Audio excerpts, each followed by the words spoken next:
For the first time in 2025, all 12 Big Sky schools are in action. The main event, a 2-3 battle in Bozeman. This is This Week in Big Sky Football.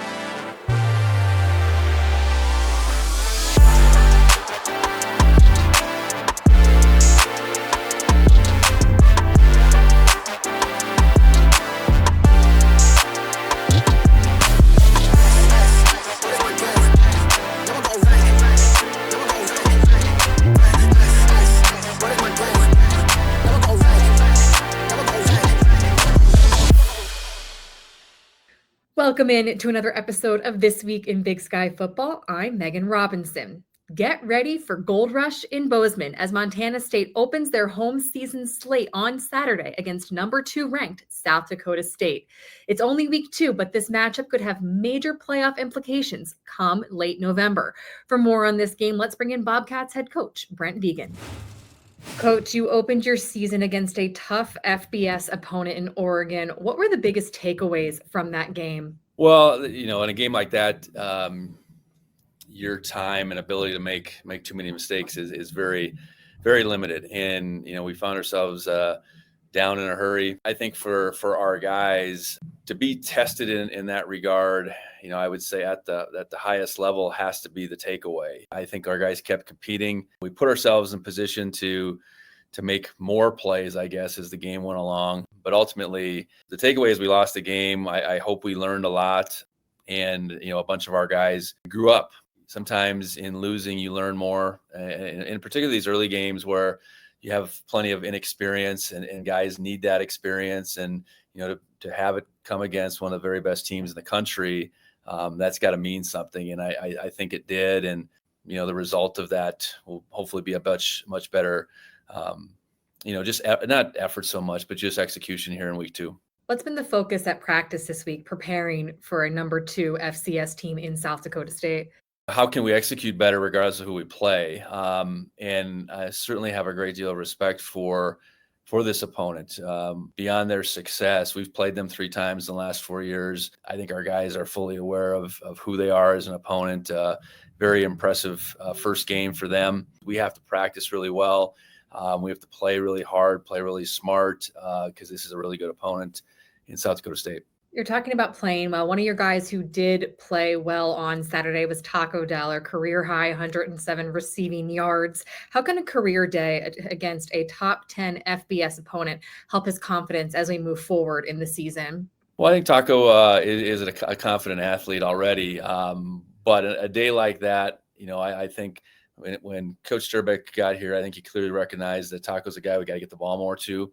So to do that in the first, not only say you're going to do it, but then to have that happen in the first game, I think that is significant because I think that'll build Taco up as far as, okay, I'm going to get these opportunities. Here's where they're going to be in the game plan. Here's what I need to do with them. Also from, Justin's ability to be able to lean on him and find him. That production in one day far exceeds any particular day last year. So we need that to continue. He's certainly one of our best playmakers, and it was great to see that on that stage because he's a phenomenal athlete, small in stature, but boy, he can compete, and I think he showed he belonged that day. You mentioned Justin Lamson in that answer, of course, replacing Tommy Malott under center. He went 23 for 31 for 198 yards. What did you like about his performance in his debut as a Bobcat? I think he was decisive. He got the ball out of his hand. He was generally very accurate. You look at him continuing to compete. I think we all knew that's what he had inside of him. As he worked hard through summer and fall camp, but then to see it on a stage like that okay, this guy is someone that we can go to war with. I think that's clearly who he is, and he had an opportunity to show that, and he did. Defensively, South Dakota State had 240 yards on the ground. What is the key to slowing down their rushing attack on Saturday? Well, I think we need to be where we're supposed to be. Hopefully disrupt the line of scrimmage from time to time. Julius Loffridge is a new player for them, but he's a player that's had a lot of success at this level. He's going to be one to contend with, and certainly their quarterback, has the ability to get out and run as well. So, again, we need to be where we're supposed to. Hopefully, we can hold our own up front. And that's always critical in a team, a game like this, who is the more physical team. And that goes both ways. But certainly our defensive line has to be that towards their offensive line, and then tackle really well. I think there's some opportunities in that Oregon game where we didn't tackle all too well, and create some big plays for them. We're given those opportunities in the open field. We got to be able to make those plays. Although both rosters look different, you said it yourself, this is your third time playing the Jackrabbits in the last 4 seasons. Top 5 matchup.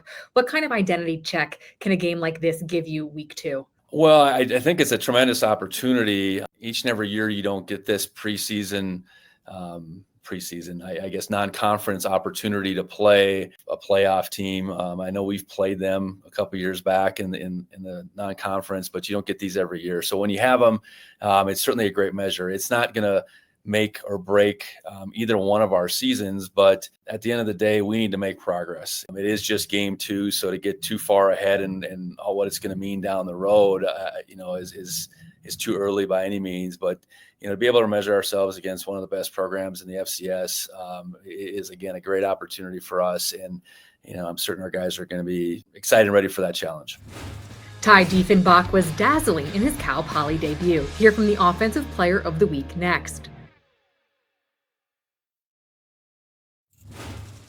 Welcome back to This Week in Big Sky Football. I'm your host, Megan Robinson. Cal Poly's Ty Diefenbach threw for 263 yards and accounted for 3 total touchdowns, leading the Mustangs to a 41-17 win over the University of San Diego. He earned himself Big Sky Offensive Player of the Week honors, and he joins me now. Ty, 263 yards, 3 total touchdowns in your Week 1 victory. What do you attribute to your success in that game? I mean, we played a great game as a whole team. The O-line did a great job keeping me upright, giving me all the time. Receivers were making plays. Running backs were running the ball, setting up the run game. So I would attribute the rest of my teammates for sure. What does that do for your confidence moving forward? It helps a lot. First college start. We got a big game this week.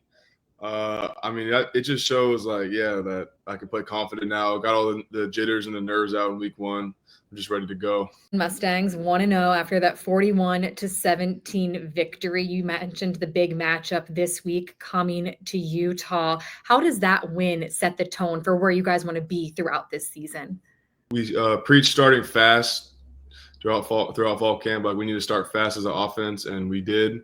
So I think against Utah too, we just need to start fast and just do what we do, execute our plays, and I think we'll be pretty successful.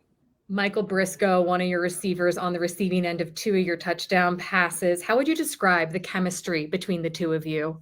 When I first got here, he was the first one to reach out, and we started throwing from day 1. I think it was early January. We built that connection early. Throughout spring ball, we built it. It just kept getting stronger over summer. I mean, he's a great guy, great player. It's awesome being on the same team as him and throwing the ball to him. He's a 5th-year senior. What does it mean to you to have a player like that reach out to you the second you get to campus to try to build that rapport? It feels good. I mean, he knows so much about football. He's been here for 5 years, as you said. It was just nice to hear from one of the older guys that he's happy to have me here and stuff like that. What's been the biggest piece of advice he's given you throughout your time in Cal Poly? Just to be confident. And it's hard coming into a new team as a transfer. And he just told me to always be confident and just be me. Just play like Ty. As you said, you transferred in. You spent your first 2 seasons at Pitt, came to Cal Poly. What was it about Cal Poly that you felt was a good fit for you? Well, I wanted to come closer to home, and it's pretty close to home. And then the coaching staff, talking right away with Coach Rosie, he's done it. He's played in the league. He's coached at so many of these big schools. I wanted to come play for a coach like him, can develop at the quarterback position. And Coach Wolf's a great coach. Me and him clicked right away. It worked out perfectly. Your dad is also a Big Sky alumni. He played basketball for Eastern Washington. What pitch did he give about joining this conference? Well, he didn't really give me a pitch, but he was excited that I was playing in the Big Sky. And he's very excited for that last game against Eastern Washington this year, playing against his old school. So it'll be fun. You earned Big Sky Offensive Player of the Week honors in your Big Sky debut. Where do you go from here? Just keep doing what I've been doing, keep my head down, and just keep working. I mean, we got a lot of tough games left that are very winnable, and we're just looking forward to those games. Former Montana State quarterback Sean Chambers knows a thing or two about playing South Dakota State. How does that help him as a coach? Find out after the break. Welcome back to This Week in Big Sky Football. I'm Megan Robinson. Former Montana State quarterback Sean Chambers knows a thing or two about playing South Dakota State. He's faced the Jackrabbits as a player in both 2022 and 2023. This week, he'll face them for the first time as an assistant coach for his alma mater. Sean, you've played against South Dakota State twice in your career as a Montana State quarterback. How would you describe this rivalry? Yeah, that's kind of the first time I've ever heard that phrase be used against, playing against South Dakota State as a rivalry, but it probably is a little bit. They're a well-respected team in the FCS, a well-respected program, although they got a new coaching staff this year, that's still the same South Dakota State DNA that they play with. They played hard on defense. They're good on offense. They're big up front, and it's fun playing against those guys. They're really competitive. We're a very competitive group on this side, and going up against those guys and playing against those guys, it brings the best out of us, and we really enjoy it. You're in your second year on the coaching staff at Montana State. How has your experience as a player playing against the Jackrabbits help you prepare your players now as a coach? I think, just being able to kind of provide what this game is and, how to play this game and what this game means to people. In 23, we kind of had a heartbreak loss. And I think, that was kind of the first time I really, really felt, like this game is different than others. Right. And so, just kind of giving back to the players now, the younger guys now that don't quite understand what this game is. I think that's kind of the role that I'm trying to provide right now for the guys. People have been saying that this game, only week 2, but it has that kind of playoff feel. How do you get your players to understand the magnitude of this game, but also, hey, still only week 2, we have plenty of season left to go? Yeah, I think, just going the preaching going 1-0 every week. Don't let the game get too big or too little for us. Go 1-0 every week. Kind of the nameless, faceless opponents mindset a little bit. Now we understand that we're playing a very good ball club, but just trying to go 1-0 every week. Doesn't matter who it is. It just so happens to be South Dakota State this week, and that's just kind of our mindset, just to go 1-0. I want to talk a little bit about your transition from Montana State player to Montana State coach. Only in your second year on this coaching staff, of course, you split reps with Tommy Malott. What was the hardest part of the transition, going from being teammates with these guys, literally sharing reps with them, to coaching them? Yeah, it was kind of a difficult transition, especially at first. I got here right before fall camp started, and, learning the playbook as a coach versus as a player is a little bit different. So I had that obstacle that I had to get over, and then the relationship side of things, I played with a lot of those guys. And although, some of them are my good, close friends, I kind of had to keep it professional and kind of had to have the coach to player relationship. But it was good. I was fortunate enough to, work with the quarterbacks last year and Tommy, and, that was super awesome, just because Tommy was a guy that, even though we played together, he was still open to ideas and open to coaching. So it was fun. It was difficult. It was a roller coaster ride for sure, but I'm glad it played out the way it did. You mentioned the challenges of being teammates with these guys, being their friend, to then keeping it professional and being their coach. On the flip side, you go from being coached by Brent Vegan to being his colleague. What was that transition like for you? Definitely a little different. I still kind of see him as my coach, right? He recruited me. I played for him as a quarterback in his position room and as my head coach, right? So it was definitely a little different, and I probably still see him as my coach, but it's been cool, just to hear his insight that he gives to his staff and how he helps and how he sees the game. It's been really cool to learn and see from my perspective. Back to this 2-3 matchup on Saturday with South Dakota State. Of course, it's Montana State's home opener, Gold Rush. How big of a factor will the crowd be in this one? Yeah, it's going to be rocking. It's going to be electric out there. I know Bobcat fans have been waiting since January 6th to, get back in Bobcat Stadium and root the Bobcats on. So it's going to be an awesome atmosphere. Gold Rush is one of the most special games of the year, and it just so happens we got a really good opponent coming in. So I think the guys are pumped. I think the community's pumped. I think the state of Montana is pumped. It's going to be a really, really cool night and a really awesome atmosphere. Up next, Sam Herder from Hero Sports joins me for Game Picks.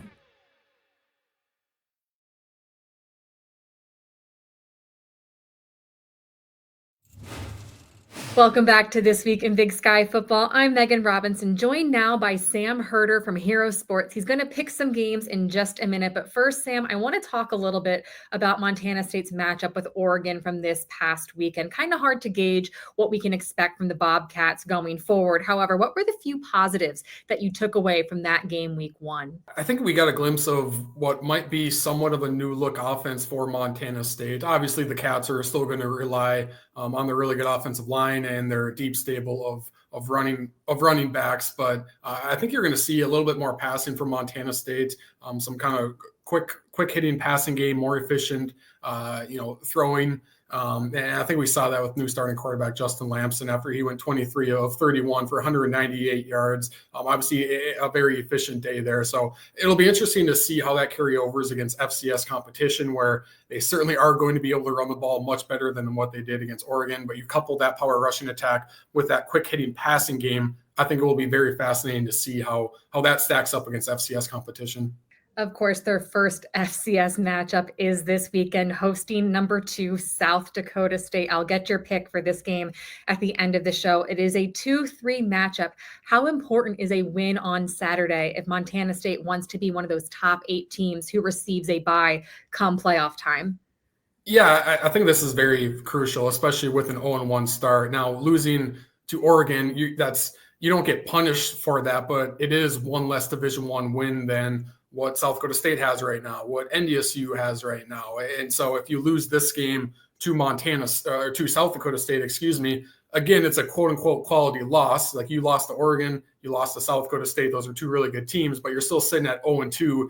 And now you're 2 Division I wins behind other teams that are also fighting for, high seeds. So I do think this is crucial just to get on the win column, get a highly ranked win on your resume. And definitely these non-conference matchups are huge when it comes to postseason positioning. I mean, this could be the difference between getting the 2 seed and the 3 seed, way down the line. And that's the difference between going on the road or staying at home for the semifinals. So this is it's only week 2, but the repercussions of this game, win or lose, is really big for both of these squads. Sam, we're going to pick some games. Idaho State heads to Albuquerque this weekend to face a familiar head coach in Jason Eck. He was at the Big Sky the last 3 seasons coaching Idaho. Again, New Mexico versus Idaho State. Who do you like in this one? Yeah, I think you go with New Mexico here. Idaho State did look really good against UNLV in week 0, nearly got an FBS win that week, but it seemed like they took a step back this last weekend, losing pretty decisively to Southern Utah. New Mexico, I think is definitely building something there, like you mentioned, Jason Eck. And so I think you do have to favor New Mexico in this one. Someone else who is building something is Brian Wright in Flagstaff with Northern Arizona. They host Utah Tech this Saturday for their home opener. Utah Tech, this is their second of 3 consecutive Big Sky matchups. They, of course, join the conference officially next year. Trailblazers versus Lumberjacks. Who you taking? I like Northern Arizona here. I really like what they have coming back from last year's squad that made the playoffs. So, I mean, Utah Tech has not been a very good football team, but they did push UC Davis and actually held a pretty decisive lead this last weekend over Davis before the Aggies mounted a huge comeback for a win there. And so I think if you're Northern Arizona, maybe that perks your ears up a little bit more about this game and, really hammers home that you can't just assume you're going to win this game. But I do think Northern Arizona should win. And finally, our game of the week, Gold Rush in Bozeman. 2 versus 3, South Dakota State, Montana State, Jackrabbits versus Bobcats. Which animal are you picking? Both teams lost a lot, whether it be the transfer portal or just the senior class, but I really thought both squads had a really good nucleus coming back.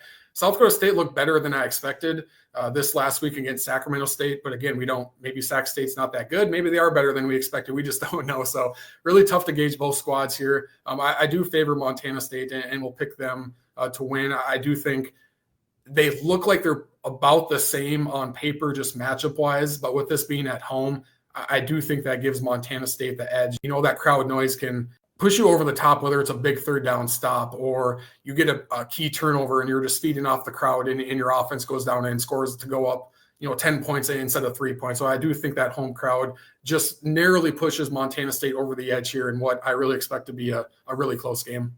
Well, Sam, you will be there. It is your first Gold Rush. I hope you have so much fun and enjoy the atmosphere in Bozeman. And thanks for joining me for Game Picks. And thank you all for joining me for another episode of This Week in Big Sky Football. It's going to be a good one in Bozeman. Once again, I'm Megan Robinson, and I'll see you all next week.